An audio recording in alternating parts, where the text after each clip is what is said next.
تو السلام علیکم ناظرین، میں ہوں عرفان سید، پھر سے آپ لوگ کے لیے لے کے آیا ہوں معلومی میں چند اسلامک باتیں۔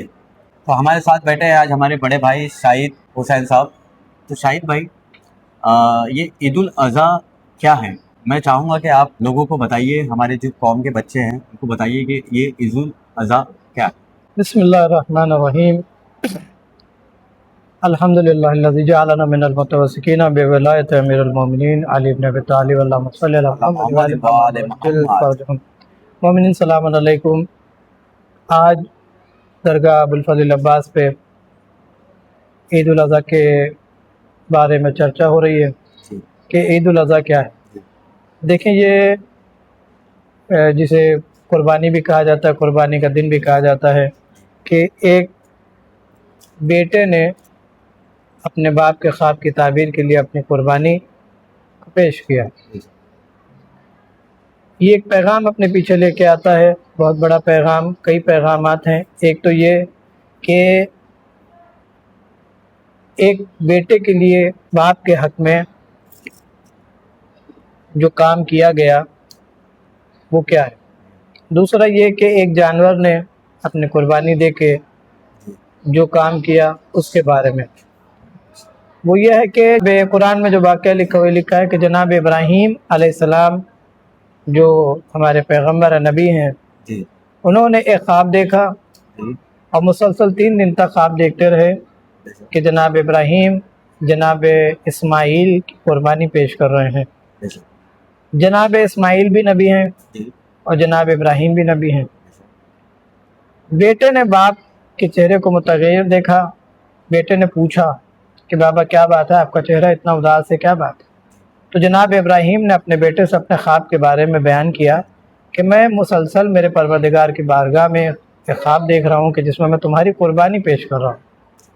تو جناب اسماعیل نے فرمایا کہ بابا آپ میری قربانی پیش کیجئے اللہ کی بارگاہ میں، آپ مجھے صابروں میں سے پائیں گے، صبر کرنے والوں میں سے پائیں گے۔ تو اس کے پیچھے پیغام یہ ہے کہ آپ دیکھیں کہ آج کا دور ایسا ہے کہ اگر بیٹے کو باپ کوئی بات کہہ دیتا ہے تو بیٹا اسے جھڑک دیتا ہے باپ کو۔ قربانی کتنی بڑی بات ہے، قربانی دینا، کہ قربانی کے لیے باپ کے خواب کے لیے قربان ہو جانا ہے، ایک صرف خواب کے لیے قربان ہو جانا، کیونکہ جب کہ نبی کا خواب نہیں ہوتا، اس کی وہ ایک حقیقت کے ہر کسی کا بھی خواب ہے، نبی کا خواب الگ ہے، غلام کا خواب الگ ہے، خوابوں کا ذکر قرآن مجید میں ہے۔ تو دیکھیں کہ ایک خواب کے لیے اپنی جان کو قربان کر دینا، تو یہ جناب اسماعیل بتا رہے ہیں کہ دیکھو باپ کی کیا ویلیو ہے اسلام میں، باپ کی کیا عزت ہے۔ ہم جس طرح سے جھڑک دیتے ہیں باپ کو، یہ اچھی بات نہیں ہے، ہمیں سیکھنا چاہیے اس قربانی سے۔ اس کے بعد جناب اسماعیل کو لے کر کے جناب ابراہیم اس مقام پہ پہنچے جہاں پہ آپ کو قربانی دینی تھی۔ آپ نے اپنے اللہ کی بارگاہ میں جناب اسماعیل کو لٹایا، ایک جگہ منتخب کیا، وہاں لٹایا، اور اس کے بعد اپنے آنکھوں میں پٹی باندھی، جناب اسماعیل کے ہاتھ و پیر باندھے اور روتے جا رہے تھے، وہ قربانی آپ نے پیش کی۔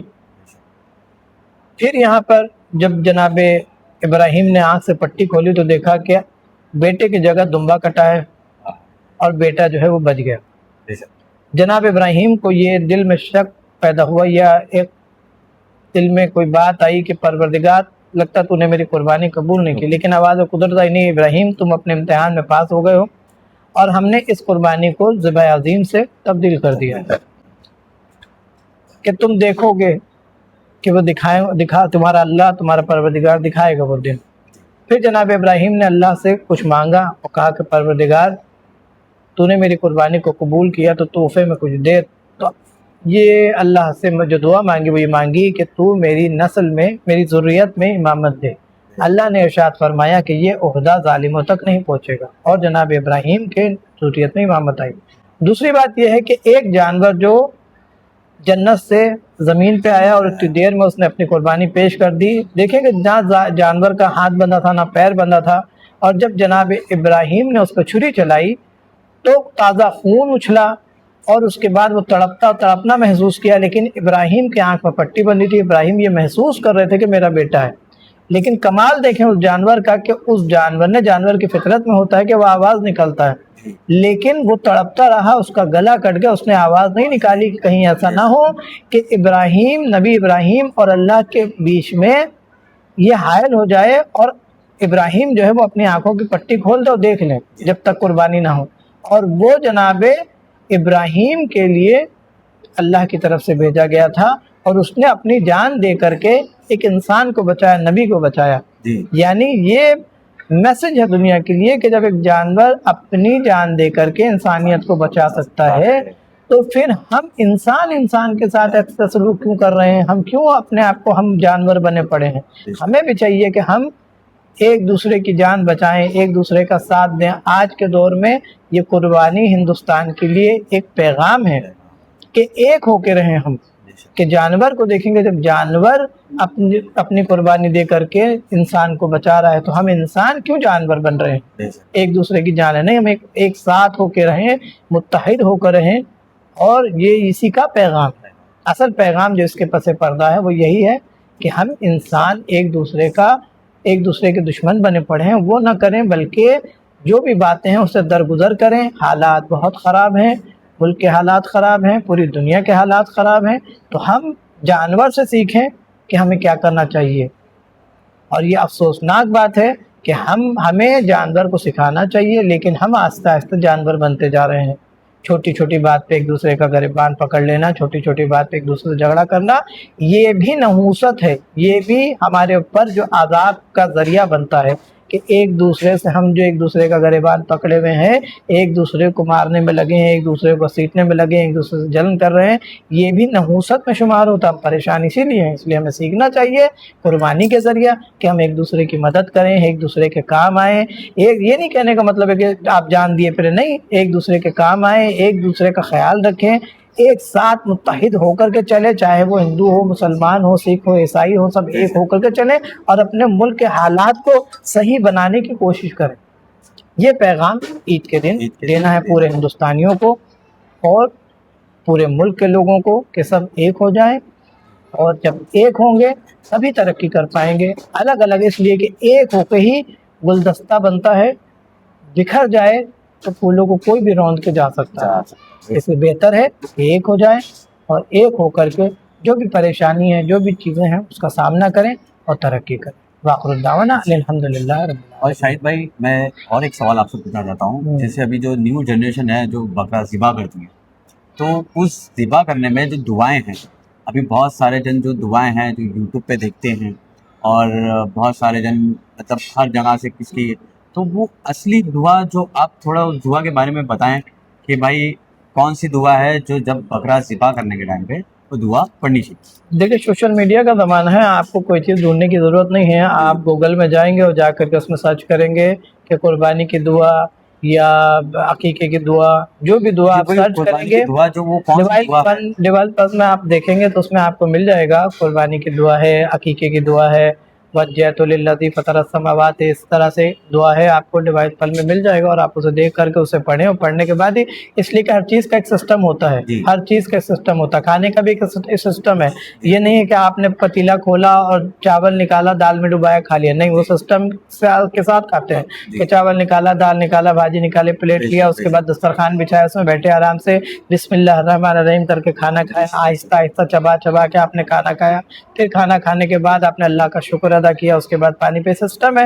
اسی نماز کا سسٹم ہے کہ آپ نے پاک کپڑا پہنا, وضو کیا, اور وضو کرنے کے بعد آپ مصلی پہ آئے, اذان دیا, اقامت پڑھی, پھر اس کے بعد آپ نے نماز شروع کی, اس کے بعد پھر آپ نے سورہ الحم پڑھا, قل ہو اللہ پڑھا, رکوع کیا, پھر اس کے بعد سجدہ کیا. تو یہ پوری سسٹم ہے. تو اسی طرح سے قربانی کی بھی سسٹم ہے. ایسا نہیں کہ ایسے ہی کر دے کہ جو قربانی کر لو جیسا, نہیں. یہ اگر آپ کو معلوم نہیں ہے تو آپ اپنے علاقے کے علماء سے پوچھیں. اگر علماء بھی اویلیبل نہیں ہیں تو آپ اس میں جائیں, آپ گوگل میں جائیں, آپ اپنے جو علماء ہیں ان کے چینل میں جائیں. آج کل یوٹیوب میں سب کچھ اویلیبل ہے, آپ اسے کھولیں, اس میں بتاتے ہیں, لکھ کے بھی آتا ہے, رومن انگلش میں بھی ہے اور بھی دوسری زبان میں, اس میں آتا اس طریقے, جس طریقے سے علماء بتا رہے ہیں کہ اس طرح سے آپ کو قربانی کرنی ہے. تو اسی طرح سے آپ جانور کو قبلہ رخ لٹائیں, اسے پہلے پانی پلائیں, کھانا کھلائیں, اور اس کو قبلہ رخ لٹائیں, اور اس کے بعد وہ دعا پڑھیں. دعا پڑھ کے اس کے بعد لوہے کی چھری سے اس کے چھری چلائیں. اس کے بعد پھر ایک حصہ اپنے پاس رکھ کے 3 حصہ آپ بانٹ دیں. یہ نہیں کہ بہت سے لوگ ایسے ہوتے ہیں کہ جیسے ادھر بکرا قربان ہوا, وہ چاہتے ہیں کہ چانپ بھی ہم لے لیں, بوٹی بھی ہم لے لیں, چربی بھی ہم لے لیں, دل کلیجی بھی کھا لیں. تو پھر ایسے قربانی کو اللہ قبول نہیں کرتا کہ جو آپ اپنے لیے صرف کر رہے ہیں کہ ہم ہی کھائیں گے. ایسا نہیں ہے. بانٹیں, مستحقین تک